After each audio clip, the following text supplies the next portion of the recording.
SpaceX has revealed a revolutionary new concept that may help produce artificial gravity on a rocket carrying humans into deep space.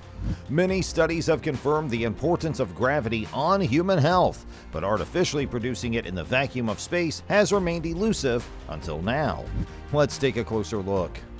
The sensation of weightlessness, or zero gravity, happens when the effects of gravity are not felt.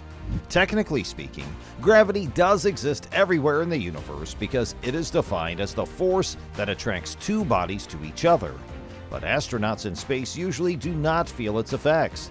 The International Space Station, for example, is in perpetual freefall above the Earth. Its forward motion, however, just about equals the speed of its fall toward the planet. This means that the astronauts inside are not pulled in any particular direction, so they float. Not having to bear weight on your feet sounds relaxing, but in the long term, there are many health problems associated with it. Bones and muscles weaken, and other changes also take place within the body. One of the functions of the ISS is to study how astronaut health is affected by long periods of weightlessness. You don't have to leave Earth to escape the bonds of gravity. Anyone who has ridden to the top of the hill on a fast roller coaster, or who sat in a small plane pushed down suddenly by the wind, briefly experienced weightlessness. More sustained periods are possible in planes that fly a parabola. NASA's Reduced Gravity Flight Program, for example, flies planes in a series of about 30 to 40 parabolas for researchers to conduct experiments on board. Each climb produces a force about twice the force of gravity for 30 seconds. Then, when the plane reaches the top of the parabola and descends, passengers feel microgravity for about 25 seconds. The film crew and actors in the movie Apollo 13 spent hours aboard a plane that flew parabolic flights over and over again. This allowed the actors to really float during their time in the movie spacecraft rather than relying on cumbersome wires. Astronauts, however, experience weightlessness for much longer periods. The longest sustained time spent in space took place in 1994 to 95 when Valery Polyakov spent almost 438 days in space. Even a few days in space can present temporary health problems, as Heidi-Marie Stefanishin-Piper discovered after spending 2 weeks in space during STS-115 in 2006. During a press conference after the landing, Piper collapsed as she was not quite readjusted to gravity. Weightlessness causes several key systems of the body to relax as it is no longer fighting the pull of gravity. Astronauts' sense of up and down gets confused because the vestibular system no longer can figure out where the ground and ceiling are. Spacecraft designers take this into account. The ISS, for example, has all of its writing on the walls pointing in the same direction. Crew members also experience a disruption in their proprioceptive system, which tells where arms, legs, and other parts of the body are oriented relative to each other. This disorientation can cause astronauts to become queasy for a few days. One famous example took place during Apollo 9 in 1969. Rusty Schweickart had to change a planned spacewalk because he was feeling ill. The concern was that if he vomited while in his spacesuit, the fluid could spread through his helmet or interfere with the breathing apparatus and cause him to potentially choke to death. Spacecraft also must be designed to take microgravity into account. During spacewalks, for example, astronauts require extra handholds and footholds on the exterior of their spacecraft so that they can anchor themselves and not float away.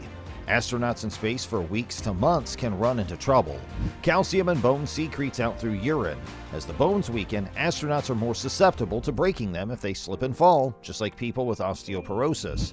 Muscles also lose mass, but time on the International Space Station has helped NASA to run studies on how astronaut health is affected by time and weightlessness. Already, the agency has made changes. For example, it replaced the interim resistive exercise device with the advanced resistive exercise device in 2008, allowing astronauts to do weightlifting without maxing out their top weight. ARED is linked to better outcomes in bone density and muscle strength, although all conclusions in space are hard to draw since the astronaut population is fit already and extremely small. Astronauts typically have an allocated exercise period of 2 hours a day in space to counteract these effects. This time not only includes cardiovascular exercise and weightlifting, but also time to change clothes and set up or take down equipment. Despite exercise, it still takes months of rehabilitation to adjust on Earth after a typical 6-month space mission. More recently, doctors have discovered eye pressure changes in orbit. NASA has tracked vision changes in astronauts that were on the space station, but nothing so serious as to cause concern. Its cause is still under investigation, although one possible culprit includes spinal fluid that stays constant in microgravity instead of the normal shifting that takes place on Earth as you lie down or stand up. In addition to the spinal fluid, a 2017 study tracked changes in both short flight and long flight astronauts. Some studies also point out that the astronauts experience a slightly elevated level of carbon dioxide on the station because of the filtration system. That gas may also contribute to eye problems. Former NASA astronaut Scott Kelly participated in a rare one-year mission to the International Space Station in 2015-16. His twin brother and former NASA astronaut Mark agreed to participate, along with Scott, in several twin experiments to compare Scott's health in space with that of Mark's on the ground. Preliminary results from one study released in October 2017 showed that different genes turn on or off in space. Other studies discussed earlier that year revealed subtle changes as well. For example, telomeres in Scott temporarily got longer in space. Scott also had a slight deterioration in cognitive ability and bone formation, although not enough to be concerning. But if the need for artificial gravity is so clear, why bother with research in space or on Earth? Why don't engineers simply get to work designing spinning ships like in the movies? The answer is that artificial gravity requires a trade-off because all that spinning creates problems. As on the rotor ride, moving your head while you're spinning fast causes nausea. Spinning also impacts the fluid in your inner ear and any other body parts that you move while you're in a rotating environment. And that nausea, disorientation, and movement problems worsen the faster you rotate. But the amount of artificial gravity that can be produced depends on both the RPMs and the size of whatever is rotating. To experience a given amount of gravity, for example, 1/2 of the usual amount that you feel on Earth, the length of the radius of rotation determines how fast you need to spin. Build a wheel-shaped craft with a radius of 738 feet, and you'll produce full Earth gravity rotating at just 1 RPM. That's slow enough that scientists are very sure that nobody would get nauseous or disoriented. Other than the floor being a little bit curved, things aboard such a craft would feel pretty normal. But building and flying such an enormous structure in space would entail numerous engineering challenges. This means that NASA and any other space agencies or organizations likely to send people around the solar system in the future must settle for a lower amount of gravity, a faster rotation, or both. Since there is no laboratory on the moon where the surface gravity is about 16% that of Earth's surface, making it a great place to research the effects of low gravity as opposed to weightlessness, there simply isn't enough data to know how much gravity humans may need for long-term space missions or space colonies. Such data is needed, as is data on how much rotation humans can reasonably tolerate, and that's the rationale for ongoing artificial gravity research. Upon analyzing its craft, SpaceX has found that they face certain technical challenges of its own. For one, the long axis of the Starship is 160 feet from nose to tail and comes with a 30-foot diameter. This design allows for a mere 15-foot radius for acceleration, and a rapid roll on the ship will create extreme stress on the space frame and risk catastrophic failure. What's even worse is that as the crew travels toward the core of the rolling spaceship, the centrifugal force would decrease and cause a substantial difference in artificial gravity. This would cause Coriolis force-induced motion sickness for the astronauts, making them even sicker. Another major issue that comes with having a rotating starship is potential communication breakdown.